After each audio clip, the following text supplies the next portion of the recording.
तो कई बार हम जानते हैं हमें ये नहीं करना चाहिए, फिर भी हम कर बैठते हैं इसके आवेश में। दुर्योधन के छे હું ધર્મ જાણું પણ ધર્મમાં મારી પ્રવૃત્તિ નથી, હું અધર્મ જાણું પણ એને छोड़ी सकता नहीं। दुर्योधन वो जानकार व्यक्ति था, उसको पता था मैं गलत कर रहा हूं, लेकिन क्या करूं, मेरी प्रकृति मुझे गलत करने से रोकती और मैं गलत करना छोड़ नहीं सकता हूं। गलत करना ही मुझे पसंद है, मैं जानता हूं गलत कर रहा हूं, फिर भी ધર્મ જાણું છું પણ ધર્મને હું આચરી શકતો નથી, અધર્મ જાણું છું પણ અધર્મને છોડી શકતો નથી। વિચાર કરો કેવી એની અવસ્થા થઈ ગઈ છે, પણ એ અવસ્થા કોણે કરી? ઈશ્વરે કરી। એ વિલને ભગવાન બનાવે, હીરોએ ભગવાન બનાવે, સૂરે ભગવાન બનાવે, અસુરે ભગવાન બનાવે, રાક્ષસ પણ ભગવાન બનાવે, કંસને પણ ભગવાન બનાવે, રાવણને પણ ભગવાન બનાવે, ભક્તોને પણ ભગવાન બનાવે, અને ભગવાનને શિશુપાલ જેવા મળ્યા। વિચારો, ભગવાન ને દુર્યોધન જેવા, ભગવાન ને જરાસંધ જેવા મળ્યા। ભગવાન જ્યારે અવતાર કાળમાં હતા ત્યારે પણ આ બધા વિચિત્ર વિકૃત પ્રકૃતિના લોકો જ્યારે ભગવાનને ભટકાયા હોય તો આપણને પણ આપણા જીવનના અંદર એકાદ શિશુપાલ ભટકાઈ જાય, એકાદ જરાસંધ ભટકાઈ જાય, એકાદ કંસ ભટકાઈ જાય, એકાદ કોઈ આવો અસુર ભટકાઈ જાય તો નવાઈ નહીં માનતા। ભગવાનને ભટકાયો હોય તો આપણને ભટકાય જ। અને આજે આવા શિશુપાલો ફરે છે। શિશુપાલે 100 ગાળ આપી ભગવાનને, પણ ભગવાનની સહન શક્તિને દાદ આપવી પડે કે ભગવાન જેવા ભગવાન 99 ગાળોને સહન કરે, પછી એનું મૃત્યુ હતું। 100મી ગાળ આપીને ધડને માથું અલગ થયું। આજના સમયમાં આવા ઘણા આપણને ગાળો દેવા વાળા, સારું કરો ને તમને ગાળ, તમે આગળ વધતા હોય ને તમને અવરોધ, તમને હેરાન કરે, તમને હેરેસ કરે, આવા શિશુપાલો છે। તો ભગવાને પણ એમને સહન કર્યા, તો આપણે તો ભગવાન નથી તોય વિચારો, અગર ભગવાન સહન કરી શકતા હોય તો આપણે સહન કરવું પડે કે ન કરવું પડે? આજના સમયમાં પણ આવા શિશુપાલો છે જે તમારી ગતિને અવરોધક રૂપ થાય છે, અને આવા રાક્ષસો આજે પણ છે જે સારા લોકોને હેરાન કરે છે। પહેલાય હવનમાં હાડકા નાખવા વાળા લોકો હતા, આજે છે, અને સારા લોકોની પરીક્ષા થાય, સારા લોકોની કસોટી થાય, એમને જ વિઘ્નો સહન કરવા પડે, કારણ કે ભગવાન એ સોનાને તપી તપી તપી તપીને વધારે એના અંદરના સુવર્ણત્વને જાગૃત કરે છે, એમ વ્યક્તિના જીવનમાં કસોટીને પરીક્ષાઓ આપીને ભગવાન એના અંદરના સોનાને બહાર કાઢતો હોય છે, એના અંદરના એ ટેલેન્ટને નિખાર કરે। ભગવાનના કસોટી સ્વરૂપ આપણને આવા લોકો ભટકાય અને લોકો બોલ્યા કરશે, નિંદાઓ કર્યા કરશે। તમે ઘણીવાર ભગવાનની ભક્તિ કરશો તો એ બોલવા વાળા આવશે, અરે આ તો બહુ ભગતડી બની ગઈ છે, આ તો બહુ ભક્તિ કરે છે, આ તો ભક્તાણી થઈ ગઈ છે। બોલવા વાળા લોકો બોલશે, પણ લોકોના એ બોલવાથી તમારે વિચલિત થવાની જરૂર નથી, કારણ કે એનો પોતાનો ઓપિનિયન છે। તમે જે કરી રહ્યા છો સત્ય કરી રહ્યા છો, તમે જે કરી રહ્યા છો એ સારી ભાવનાથી કરી રહ્યા છો, તમારા ભાવનામાં કોઈ ખોટ નથી, તમે ક્યારે કંઈ ખોટું કર્યું નથી, અને તમારી ભાવનામાં અગર શુભત્વ હોય तुम आगे बढ़ते चलो, बोलने वाले बोलते जाएंगे, एमना सामे पहरा बनी जाओ। कोण शू कहे छे ने कोण शू करे छे एमा आपणो दृष्टिकोण न होवो जोईए। घणा लोको बीजा शू कही रह्या छे ने बीजा शू करी रह्या छे एनाथी एटला गभराई जाय, इनसिक्योर थई जाय, विचलित थई जाय, एनी वातोने एटલું મહત્વ આપી દે કે એ જે કરવા જતા હોય ને કરવા માંગતા હોય અને જે શુભત્વ પર આગળ વધવા માંગતા હોય એને ક્યાંક ને ક્યાંક બ્રેક મારવા માટેના પ્રયત્નો થતા હોય, અને એ તો એવું જ ઈચ્છતા હોય કે તમે જે કરો છો એ ન કરો, એટલે તો હવનમાં હાડકા નાખી, ઇગ્નોર કરો, उसको महत्व मत दो। કોઈ પણ નિંદાને મહત્વ નહીં આપતા, અને હું તો કહું નિંદા થાય બહુ સારી, એમાંય આપણો ફાયદો છે। આપણા ત્યાં એવું કહેવાય છે કે ભગવાન જ્યારે કોઈને મોક્ષ આપવા માંગે ને અને ભગવાનનું ધામ પ્રાપ્ત કરાવવા માંગે તો એને પાપે છોડવા પડે ને પુણ્યએ છોડવા પડે। પાપ અને પુણ્ય બંનેમાંથી મુક્ત થાય તો એને મોક્ષ મળે। હવે પાપ હોય તો તમારે દુઃખ ભોગવવા પાછું દેહ ધારણ કરવું પડે, પુણ્ય હોય તો એને પાછું સુખ ભોગવવા દેહ ધારણ કરવું પડે। આ બધા મિલિયનર્સ ને બિલિયનર્સ ને આપણે જોતા હોઈએ છીએ, આ બધા લોકો પુણ્યશાળી આત્માઓ. ભલે આ જન્મમાં એ લોકોએ કે સત્કર્મ કર્યા હોય, ન કર્યા હોય, તપ કર્યા હોય, ન કર્યા હોય, જપ કર્યા હોય, ન કર્યા હોય, અનુષ્ઠાન કર્યા હોય, ન કર્યા હોય, તીર્થયાત્રા કરી હોય, ન કરી હોય, પણ ગયા જન્મના કોઈ પુણ્યશાળી આત્માઓ છે. અનેક સાધનાઓ કરી, અનેક પુણ્ય ભેગા કર્યા અને આ જન્મમાં Born with a golden spoon ઊભા થયા હોય, અથવા ભગવાને એમને એવું ભાગ્ય આપ્યું હોય કે જ્યાં હાથ નાખે ત્યાં સોનું થઈ જાય અને બિલિયનર્સ બની ગયા હોય, ત્યારે આપણને થાય ભગવાન આપવા વાળાને કેટલું આપી દે છે. જબ દેતા હૈ ચપ્પડ ફાડ કે દેતા હૈ, પણ એ સુખ ભોગવવા આવ્યા છે. ગયા જન્મની સાધનાનું એમને મોક્ષ નથી મળ્યું, એ ભોગવવા આવ્યા છે. એટલે એમનું ભાગ્ય ભગવાને એવું સમૃદ્ધ બનાવી દીધું. તો પુણ્યને ભોગવવા પણ આવવું પડશે અને પાપને ભોગવવા પણ આવવું પડશે. પાપ અને પુણ્ય જ્યારે બંને ખલાસ થાય ત્યારે તમને મોક્ષ મળે કે ભગવાનની ધામની પ્રાપ્ત. મહાપુરુષો જે હોય, ગુરુજનો હોય, સજ્જનો હોય, ભક્તો હોય અને એમનું છેલ્લું જન્મ હોય, ખૂબ ઠાકોરજીની સેવા કરી હોય, કથા કરી હોય, ભગવત નામ સ્મરણ કર્યું હોય, બીજાને હંમેશા સુખી કર્યા હોય, બધાને આનંદ આપીને જે ગયા હોય, કેટલું બધું પુણ્યનું ભાતું એ લોકો પાસે હોય અને એમના નજીક જે રહે એને આશીર્વાદ સ્વરૂપે એ પુણ્યની પ્રાપ્તિ થાય. તમે કોના સન્નિધિમાં છો, કોના નજીક છો? એટલે તો આપણે મહાપુરુષોના નજીક રહીએ, સજ્જનોના નજીક રહીએ, સદભગવતીઓના નજીક રહીએ, સારા લોકોના નજીક રહીએ. એનું પુણ્ય એ આપણા અંદર ઝરતું હોય છે. એટલે કોઈક આપણા માટે લકી બની જાય છે, લકી ચામ બની જાય છે, એમાંથી આપણને ફાયદો થાય. અને એ મહાપુરુષ કે સજ્જન કે ગુરુજન, અગર એની આપણે નિંદા કરીએ, કોઈ સારા વ્યક્તિને આપણે ખોટા ખોટા આક્ષેપોથી, પાયા વિહોણા આક્ષેપોથી અગર એને નિંદિત કરવાનો પ્રયત્ન કરીએ, એ વ્યક્તિ માટે સારું છે કે એના જે કંઈ પણ યત્કિંચિત દોષ છે ગયા જન્મના કે આ જન્મના, એ દોષનો ટોપલો એ જે વ્યક્તિ નિંદા કરે છે એના માથે જતો રહે છે. નિંદા કરવા વાળા વ્યક્તિના માથે એ મહાપુરુષના દોષનો કે અપરાધોનો એ ટોપલો જતો રહે છે. એ મહાપુરુષ માટે સારું થયું, આ ક્લિન્ઝિંગ થઈ ગયું. એને ક્યાંક મૂકીને જવા. એટલે સારા લોકોની નિંદા નહીં. સારા લોકોની નિંદા કરવાથી આપણા ભાગ્યમાં અવરોધ આવે છે. સારા લોકોના સન્નિધિમાં રહેવાથી, એમને વેલવિશ આપવાથી, એમના માટે ભલું વિચાર કરવાથી, એમની ભલાઈ, એમની સારાઈ, એમના ગુણ, એમનું પુણ્ય એ આપણા જીવનના અંદર આવી જતું હોય છે. એટલે કદાચ તમારી પ્રશંસા થાય તો હરિની કૃપા, તમારી નિંદા થાય તો હરિની ઈચ્છા. હરિની કૃપા એ પ્રશંસામાં માનજો, એ પ્રશંસા હરિની છે, તમે તો નિમિત્ત બન્યા છો. હરિની ઈચ્છા એ નિંદામાં માનજો, એમાંય ક્યાંક તમારું ભલું થવાનું છે, ક્યાંક તમારા દોષો કપાય છે, ક્યાંક તમારા દોષો ધોવાય છે. ઉનકી ઈચ્છા તો નિશ્ચિત શિશુપાલ જેવા ભગવાનને ભટકાયા તો એક પરિવાર મને એવું બતાડો આ વિશ્વના અંદર કે ભગવાને એની कसौटी ना ली. विश्व में कोई भी ऐसा व्यक्ति नहीं है या ऐसा परिवार नहीं है कि उसके जीवन के अंदर उसने कभी भी कतई कोई न कोई प्रकार की कसौटी या परीक्षा में से वो व्यक्ति न गुजरा. एक परिवार એવો બતાડો કે ક્યાં એના જીવનના અંદર ક્યાંય પણ એને વિશ્વાસઘાતને અનુભવ ન કર્યો હોય. એક પરિવાર એવો બતાડો કે ક્યાં એને કોઈકને મદદ કરી હોય ને પૈસા પાછા ના આવ્યા હોય. ક્યાંક તો એવું બને આપણે મદદ કરવા ગયા હોય ને પેલો પૈસા જ પાછા ના આપે. એ બધી આપણી ખરાબ લક્ષ્મી જાય છે. આપણને એવું થાય કે મારા પૈસા ફસાઈ ગયા અને પૈસા પાછા નથી આવતા, હવે તો હરિની કૃપા ના આવે કદાચ.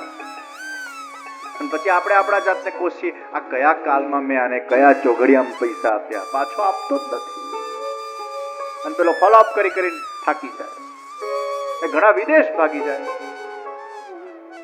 હવે ક્યાં હોતું? એટલા બધાનું કરી જાય, 8-10 કરોડનું કરી જાય, બધા પાસે લીધેલા હોય, એ વિદેશ ગુમ થઈ ગયો. ક્યાં પકડો है?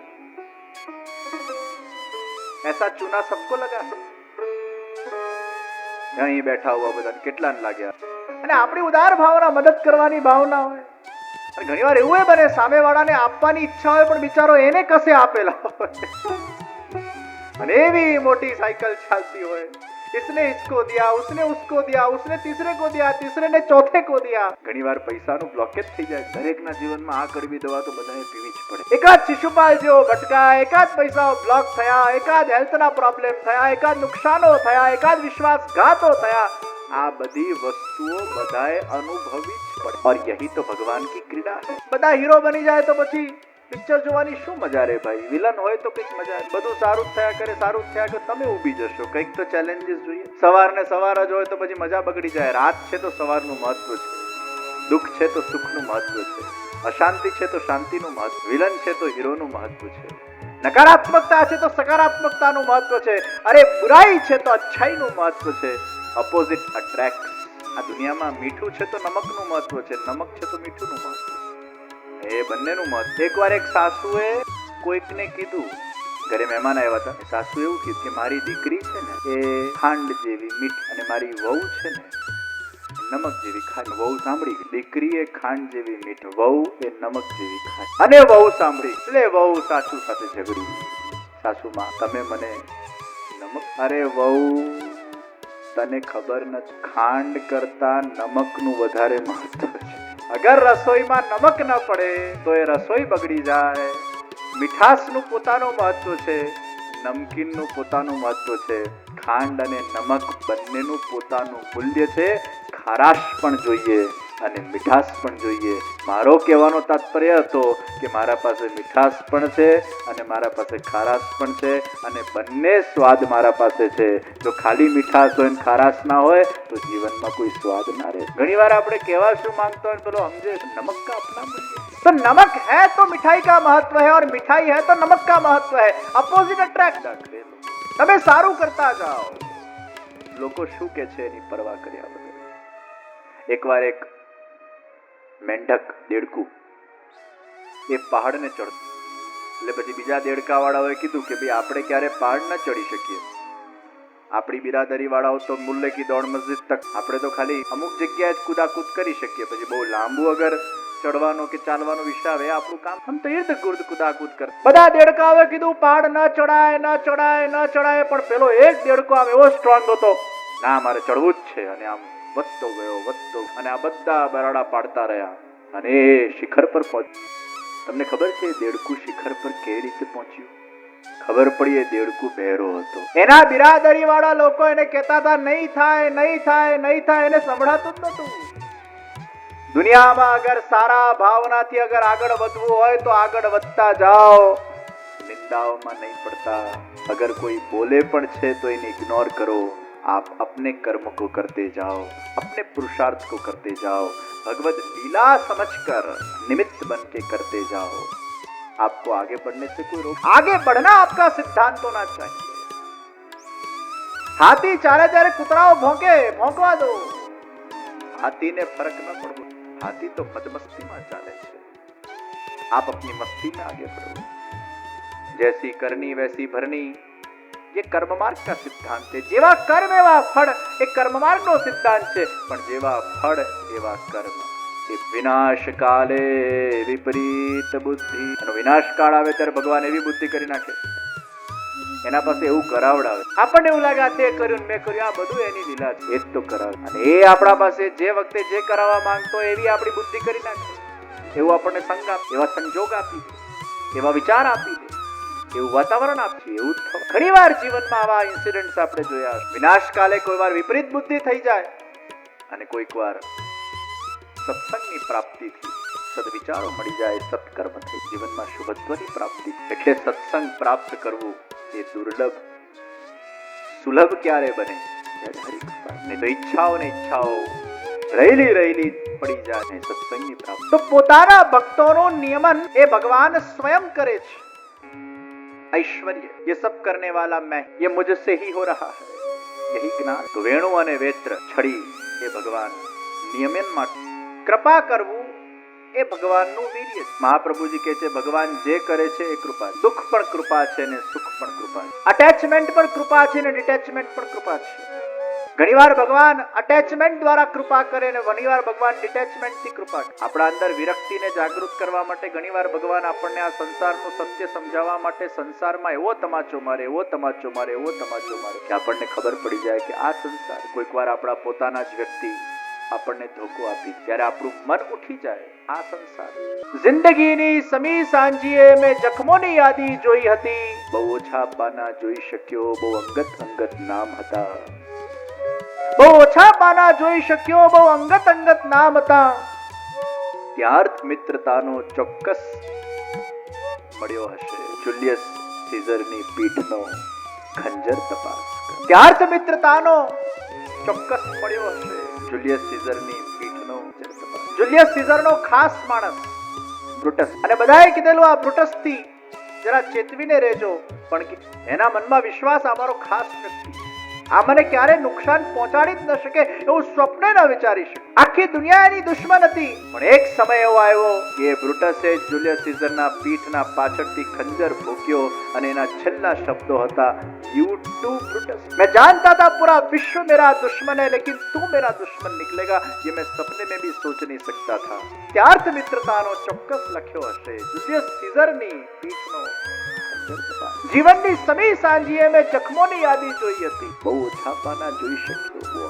દુઃખ હમે અપને હી સે મિલતા, પોતાના જ વ્યક્તિ આપણને દુઃખ આપે છે, કારણ કે એનાથી આપણને એક્સપેક્ટેશન હોય છે, અટેચમેન્ટ હોય, અને એ વ્યક્તિ જ્યારે આપણાથી ડિટેચ થાય ત્યારે આપણે એને સહન કરી શકતા નથી. પણ એમાં હરિની કઈક કૃપા હોય, એમાં એની કઈક લીલા હોય. ઘણીવાર સંસારથી ડિટેચ થઈને વ્યક્તિ ભગવાનમાં અટેચ થતો હોય છે. ઘણીવાર સંસારમાં આવા તમાચાઓ પડે તો વ્યક્તિના મનમાં એ વિરક્તિ પ્રગટ થતી હોય છે, અને એ વિરક્તિના આધાર પર એનામાં જાગૃતિ આવે છે. એ નશામાં પડેલો હોય છે, કામના, લોભના, આવેશના. એ નશાને કાઢવા માટે જોરથી ભગવાન તમાચો મારે, એવો તમાચો વાગે, એની અકલ ઠिकाने આવે, પછી એને ખબર પડે ये नाशवंत चीजों में मैं कहाँ पड़ा था, मुझे तो शाश्वत सत्य के तरफ आगे बढ़ना चाहिए. અને પછી આત્મકલ્યાણની રાહ પર આગળ વધે. એકાદ આવો તમાચો પડે ને ત્યારે વ્યક્તિ સીધો થાય. તો वो भी कृपा. भक्ति मार्गમાં भगवान જે કરે કૃપા જ છે.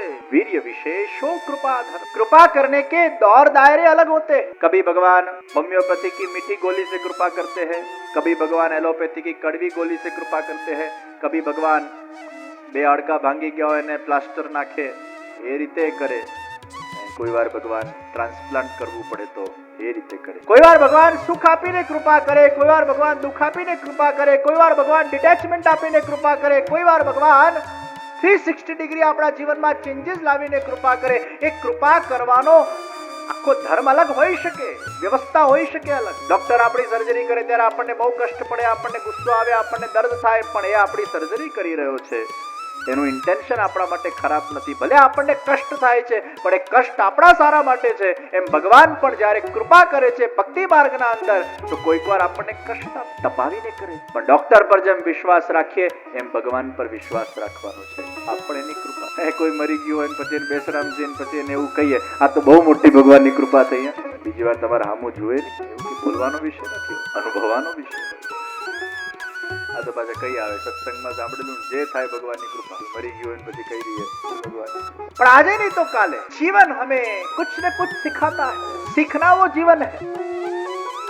સ્કૂલના અંદર પહેલા ભણીએ પછી પરીક્ષા આપીએ, અને જીવનના અંદર પહેલા પરીક્ષા આપીએ પછી ભણીએ. જીવનનો પ્રત્યેક इंसिडेंट આપણને કંઈક શીખવાડે, प्रत्येक समय हमें कुछ सिखाता है. और इसलिए कहा गया जीवन के हर एक परिस्थिति को, हर एक इंसिडेंट को, हर एक सिचुएशन को परीक्षा के रूप में आप लो, उसमें से कुछ सीखो. કઈ નહીં તો અનુભવ તો મળ્યો. દુનિયામાં કોઈ પણ વસ્તુ આપણા સાથે થાય છે એ વેસ્ટ જતી નથી. અરે વિશ્વાસઘાતમાંથી પણ આપણે શીખતા હોઈએ છીએ. જીવનમાં શીખતા જાઓ, અને આ જીવન બહુ શીખવાડતો જશે. એ શીખવાની મજા લો ત્યારે જીવન આખી દૃષ્ટિ બદલાઈ જશે. દુઃખ દુઃખ નહીં લાગે, એમાંથી પણ કંઈક તો सीखना वो जीवन है. वीर्य विशेषो कृपा धर्म. કૃપા કરવું ભગવાનનું ધર્મ છે. તમે અગર ભક્તિ કરો છો, તમે અગર સેવા કરો છો, તમે કથા સાંભળો છો, તમે ભગવાનનું નામ લો છો, એ ભગવત નામ લીધેલો, ભક્તિ કરેલી ક્યારે પણ વેસ્ટ જવાની નથી. આજે નહીં તો કાલે ભગવાન તમારો ઉદ્ધાર ચોક્કસ કરવાના છે, એટલો વિશ્વાસ એ ભગવાન પર રાખવાનો છે. એટલે જ મહાપ્રભુજીએ કીધું તતો નિશ્ચિંતતામ વ્રજેત. નિશ્ચિંત રહેજો. ઘણીવાર આપણે ભક્તિ કરીએ અને રિબાઉન્સમાં આપણને જે આપણે ન ધારેલું હોય એવું થાય, પણ એક વસ્તુ યાદ રાખજો, એ ન ધારેલું થવાનું હતું ને એટલે ભગવાને ભક્તિ કરી, જેથી તમને શક્તિ. એક ભાઈ ના બાપુજી નાથ દ્વારા દર્શન કરવા ગયા, દર્શન કરીને પાછા આવતા હતા, બાપુજી પહોંચી, એટલે એનો દીકરો બાપુજીથી બહુ અટેચ. દીકરાએ પ્રણ લીધું કે હવે બીજી વાર જિંદગીમાં હું કોઈ મંદિરે નહીં જાઉં. ભગવાન આવું કરે? દર્શન કરવા ગયા અને બાપુજીને બોલાવી લીધા. પછી એકાદ કોઈ સત્સંગમાં આવ્યો, એની દૃષ્ટિ બદલાઈ, એને જ્ઞાન થયું, એના મનમાં અવેરનેસ આવી કે બાપુજી મરવા ના જ હતા અને ભગવાનને ખબર હતી એમનો છેલ્લો સમય આવી ગયો હતો, એટલે જ તો ભગવાને એમને દર્શન કરવા બોલાવી દીધા કે છેલ્લા સમયે ભગવાન એમને દર્શન આપતા. એ ભગવાને કૃપા કરી. બાપુજી ગયા એનું દુઃખ છે, પણ મૃત્યુ સુધારતા ગયા. એમનો સમય સમાપ્ત જ થઈ ગયું હતું. આજે નહીં તો કાલે દરેક વ્યક્તિને મૃત્યુ તો પ્રાપ્ત થવાનું જ છે, પણ છેલ્લા ટાણે એ ભગવાન આ પ્રકારે આપણને દર્શન આપી દે અને આપણો ફેરો સુધારી દે. આ કૃપા. અમારા એક વૈષ્ણવ છે, ગિરિરાજની પરિક્રમા કરી અને પરિક્રમા કર્યા પછી આમ લાંબા થઈને ગિરિરાજ બાબાને દંડવત કર્યા અને ત્યાં જ પહોંચે. સારું થયું ખરાબ? ગિરિરાજજી એમને બોલાવી લીધા. વીર્ય વિશેષો कृपा. भक्तों का उद्धार हमेशा भगवान करते हैं. अरे भक्तों का ही क्या, असुरों का भी उद्धार करते हैं. शिशुपाल ने गति આપી ભગવાન, પૂતનાને પણ મોક્ષ આપ્યું ભગવાન, દુષ્ટ લોકોને પણ ભગવાન પોતાના હાથથી એમને વધ કરે છે અને એમનો ઉદ્ધાર કરે છે. કંસનો પણ ઉદ્ધાર કર્યો, કાલિયા નાગનો પણ ઉદ્ધાર કર્યો. કારણ કે ફરક એટલો જ છે કે ભક્ત ભાવથી યાદ કરે છે અને પેલો અસુર ભયથી યાદ કરે. અસુર ઈર્ષાથી, દ્વેષથી, ક્રોધથી ભગવાનનું નામ લે છે, ભક્ત ભાવથી ભગવાનનું નામ લે છે. ભગવાન કહે છે હું તો અગ્નિ છું, જાણે પગ નાખો કે હાથ નાખો કે અજાણે પગ નાખો કે હાથ નાખો, દજાવું દજાવું ને દજાવું. એમ મારું નામ કોઈ જાણે લે કે અજાણે લે એનો ઉદ્ધાર ચોક્કસ થાય છે. પછી મારો ભક્ત હોય કે મારો અસુર હોય. अरे असुर को भी बनाया तो मैंने ही. नाग दमन लीला में बता नागो भगवान ने तो के हमें बनाने वाले आप हो, हमारे अंदर जहर डालने वाले आप हो. यमुना जी को हमने जहरीला बनाया तो आपने हमें ऐसा बनाया इसलिए यमुना जी जहरीली बनी. तो हमारा दोष क्या है इसमें? आपके फिल्म में अगर हम विलन के रूप में काम करते उसमें हमारा दोष क्या है? डायरेक्टर आप हो, प्रोड्यूसर आप हो. तो भगवान કહે છે તને મેં વિલન બનાવ્યો તને પેમેન્ટ આપું છું ને ભાઈ. અને ભગવાનની વાત સાચી છે. હીરોને પેમેન્ટ આપવું પડે ને વિલનને પેમેન્ટ આપવું પડે. હીરોનો પણ ઉદ્ધાર કરવો પડે ને વિલનનો પણ ઉદ્ધાર કરવો પડે. એટલે ભગવાન કહે છે હીરોનો ઉદ્ધાર તો થવાનો જ છે, પણ વિલન તારોય ઉદ્ધાર થશે, કારણ કે હું જ તને મારીશ અને મારા હાથે જે મરે એ તરે, એનો ઉદ્ધાર થાય. એટલે ભગવાન એને મોક્ષ આપે છે. પેમેન્ટ તો આપવું પડશે, બનાने वाले तो आप ही. तो सुर और असुर ये दोनों को बनाने वाले जब ईश्वर है तो दोनों का उद्धार भी भगवान करते हैं. भले भगवान को भक्त प्रिय है, असुर भी भगवान की लीला के अनुसार कर्म करते हैं, उसका भी उद्धार है, दोनों का उद्धार. तो कृपा બધાની ભગવાનની બધા પર થતી હોય છે. એ સુર પરે થાય, અસુર પરે થાય.